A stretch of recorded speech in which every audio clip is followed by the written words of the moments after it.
What is up, everyone? Welcome back to the Jordan Davis Podcast. I am your host, Jordan Davis, and on today's episode, we are finally here.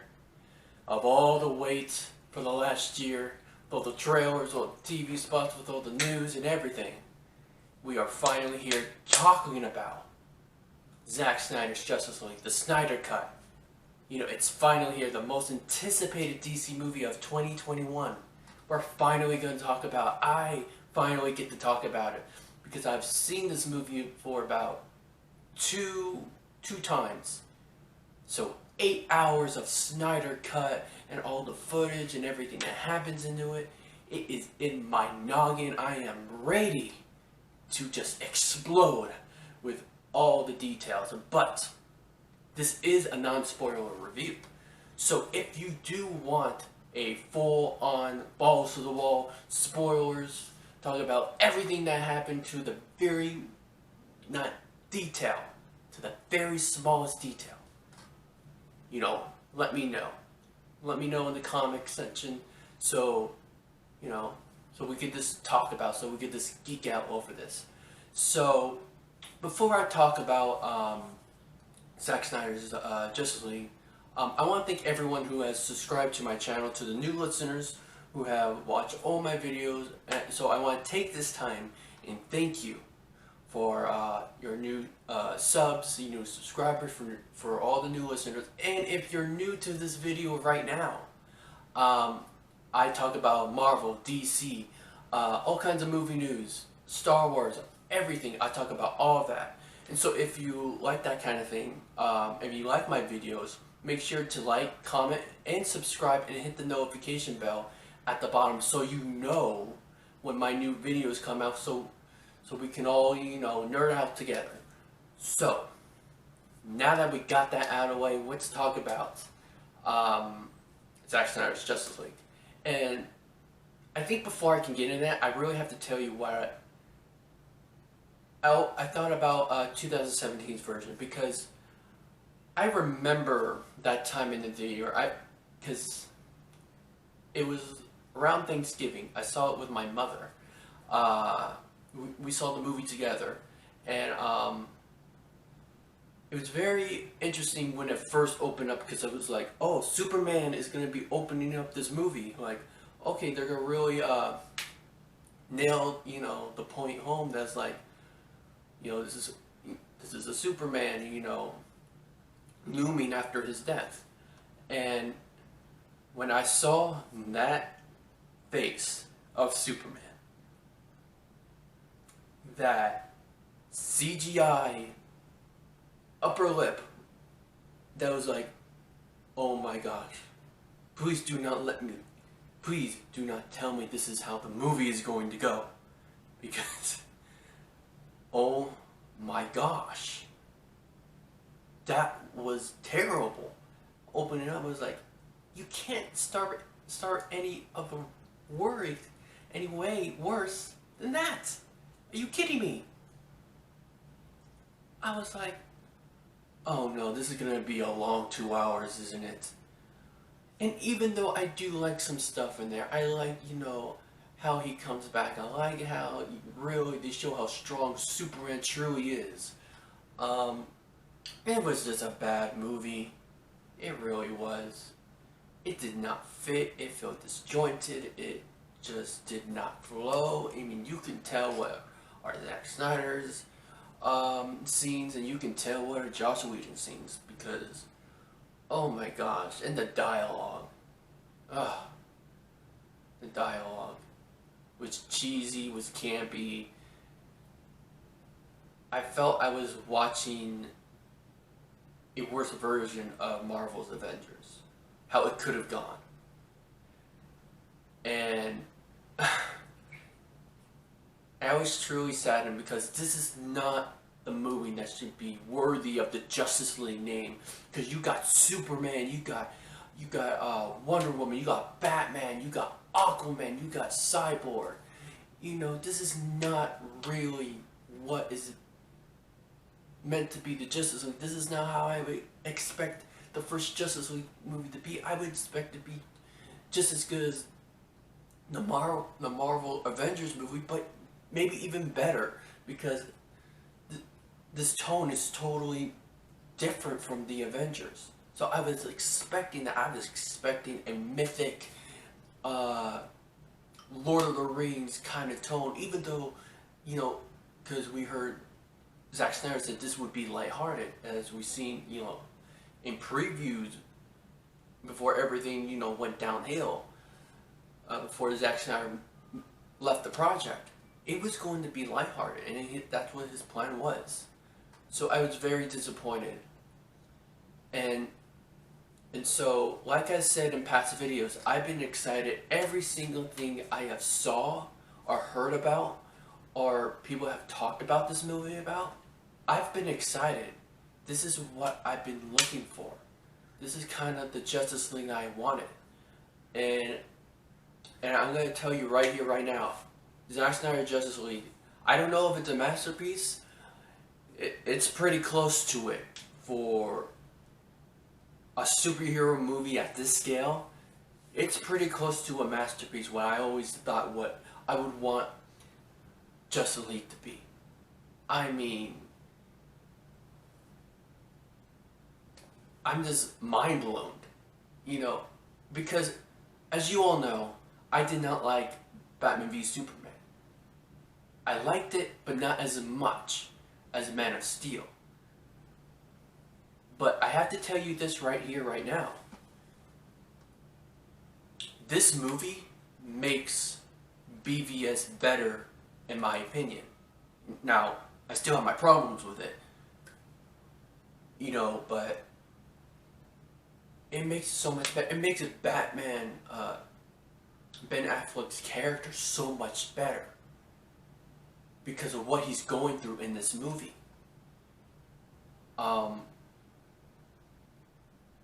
And in this movie, boy, Cyborg is truly the heart and soul of this movie. No doubt.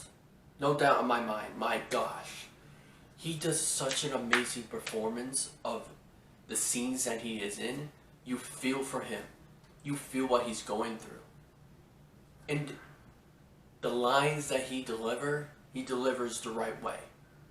Because you look up the 2017 version and you look at this version, my gosh, the 2017 version is like Frankenstein has no heart or soul. But this movie has plenty of heart, plenty of soul, plenty of humor, plenty of scale and epicness to it. I'm like, wow. I can't believe how good this movie really is. And I had to think about it for a little while because I had to, watch it a couple of times. And, man, I truly think this is better than Man of Steel. I really do. This is my favorite DCEU movie. This is my favorite Zack Snyder movie. And I gotta tell you, I was a little worried about the runtime because 4 hours can really drag on because not many people have 4, hours of time, and sometimes those kind of movies kind of drag, and the pacing is off, and you realize, like, can we get this over with, right? Can we get this over with? But I have to tell you, the pacing was terrific. When I was watching the movie, and when it hit part 3, and I looked down, I was like, no way, we're in part 3 already? Because it goes by so quickly. That pacing is so good in this movie because you really can't tell of it slowing down. Now, since it's a 4-hour movie, do I think that it could be cut down? Obviously, you're not going to get a 4-hour movie in the movie theater, and I think that HBO Max is the perfect venue of this kind of movie because I don't think we would get this movie in 2017 at 4 hours. Could we get it at 3 hours? Sure. I think it would still be a great movie at 3 hours. But the pacing is amazing. It goes quickly, and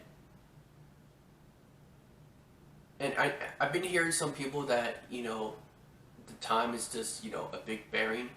I can see that, but for me personally, the um, the pacing was fine. I couldn't even tell it was 4 hours, um, and so I thought what Zack Snyder did with the pacing, and I think it was because of the writing and editing.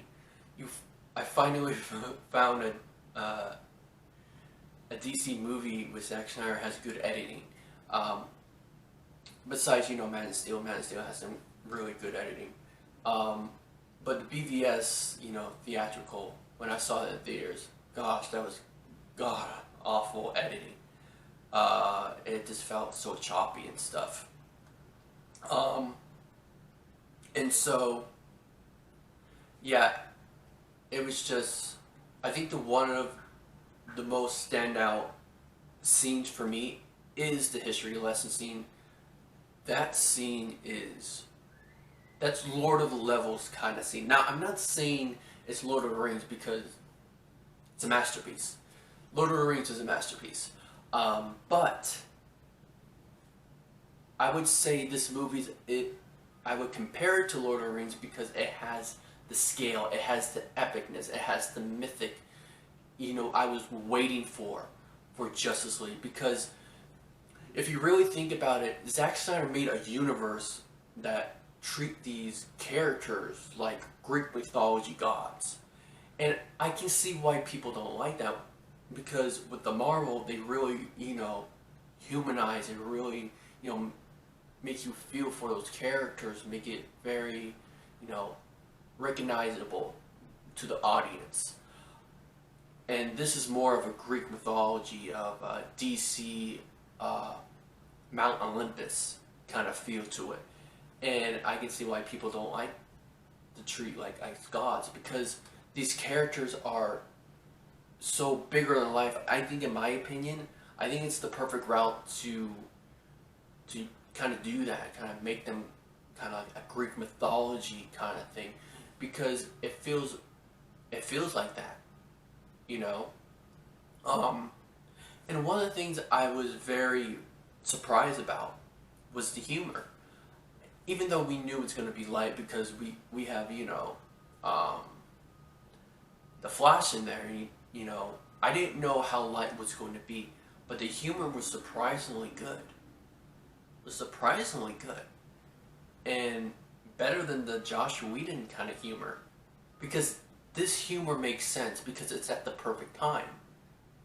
You know, it's not, you know, quipping all the time. There wasn't quipping, right? And when the humor was coming up, it fits the situation. That's how you can get good humor in your superhero movies, when you can get humor in the right situation. It fits. And it fit here. It really did. And now going to the score of the movie. Wonder Woman theme. Amazing. I felt like the new Wonder Woman theme to me felt like a Greek, you know, epic warrior that is feared and fierce and powerful. I felt that with that theme, that new theme. So I gotta give praise to Junkie XL who did the score. He did an amazing job. Amazing job. And I thought Wonder Woman and the Amazons, just how everything they were introduced and how they, you know, how their lines are and their dialogue and how the action scenes are. Oh my gosh, the Amazons, the whole sequence against Steppenwolf, whew, mwah, chef kiss. And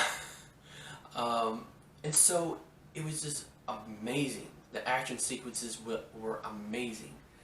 And I really have to shout out Chris Terrio, because this is the first movie I actually like a Chris Terrio movie that he's written, because I did not like how he wrote The Rise of Skywalker, as you all know.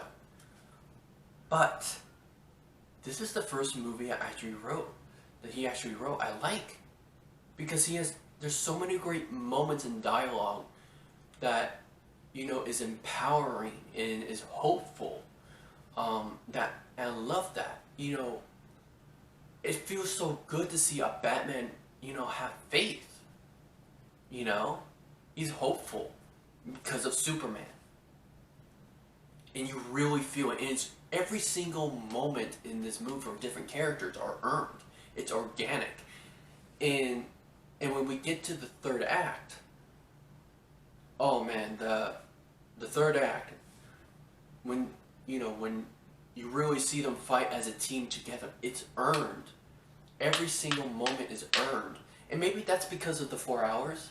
But I still think if you cut it down 3 hours, you would still get those moments earned because you took time with them and stuff, and did a fantastic job writing. And I have to say, and how I can sum this up with the dialogue, it had a lot of callbacks.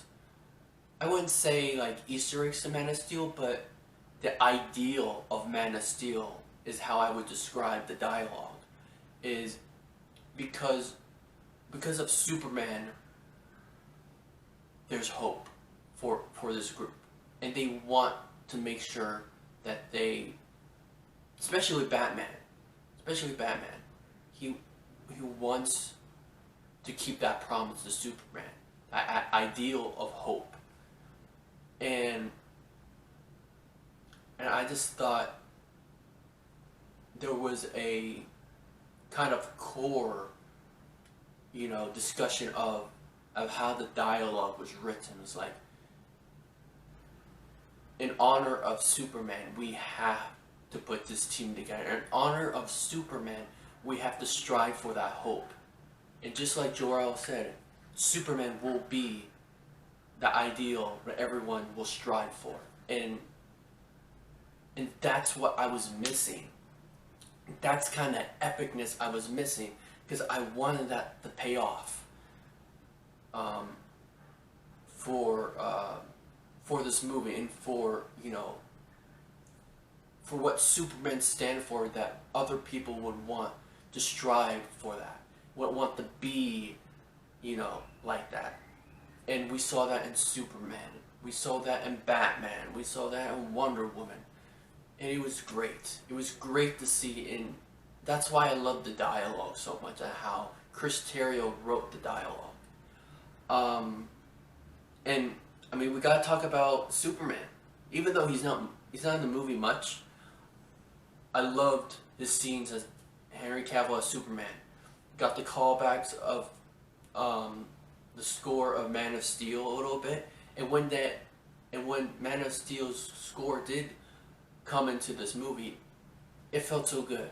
It felt good. It brought, made my heart warm.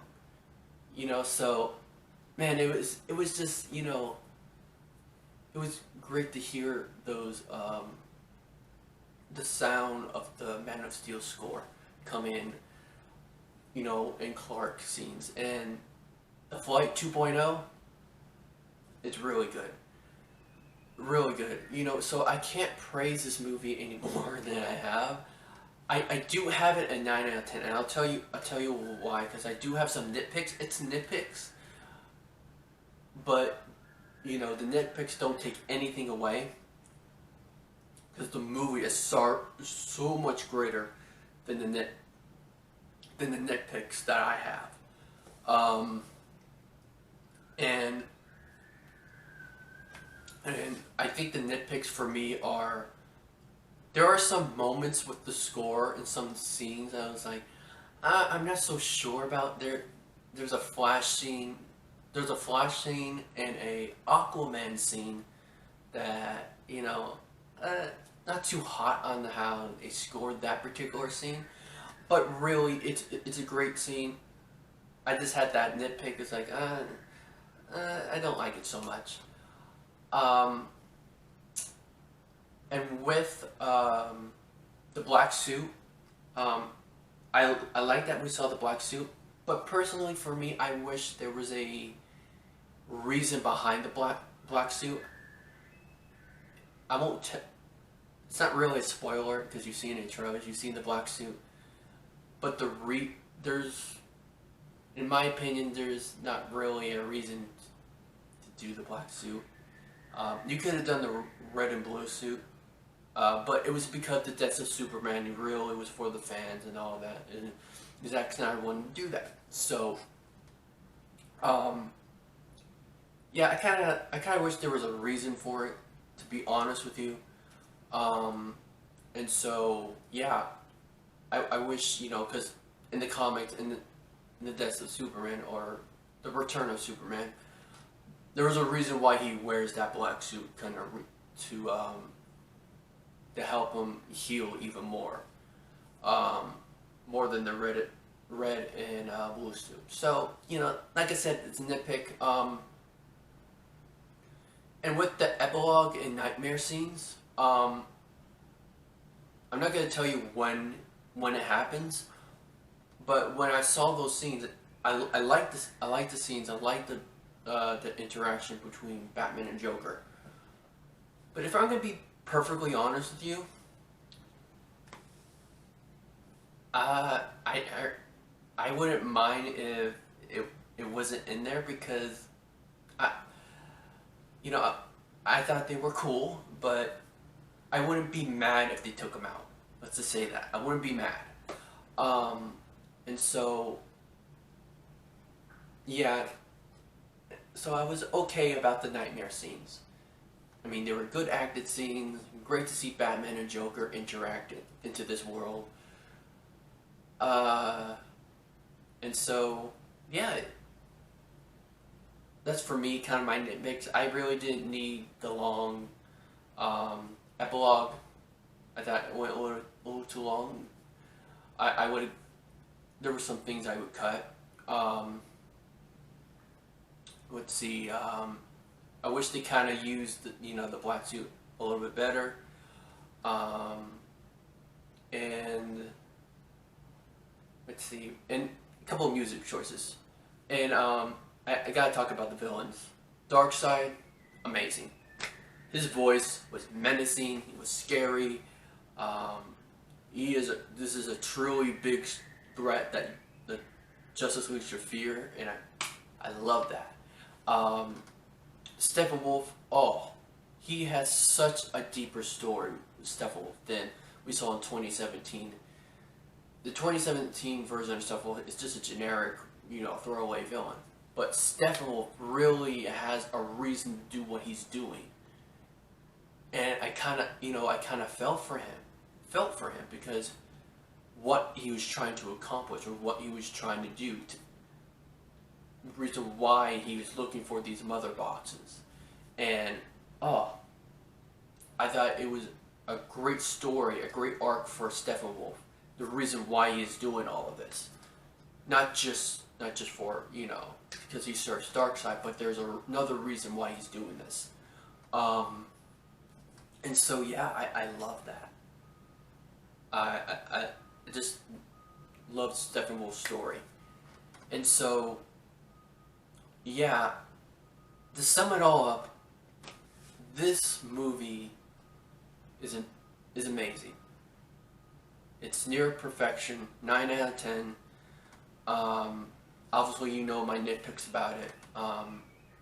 This is the greatest Zack Snyder DC film, greatest Zack Snyder movie that he made. And if this is the last time we see him directing these characters in live action, whew, man, he went out with a boom and bang. My gosh. And all I have to say is thank you, Zack Snyder, for all that you did. Thank you, Zack Snyder, for creating and making this movie and putting this movie out finally so you can show the world just how great your Justice League is and that your movie is worthy of the Justice League name. So I want to thank you, Zack Snyder, and I want to thank all the cast for doing their hard work and finally getting this movie out, and because this movie was clearly just amazing. So,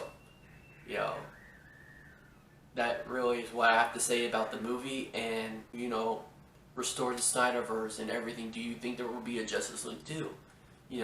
Comment below.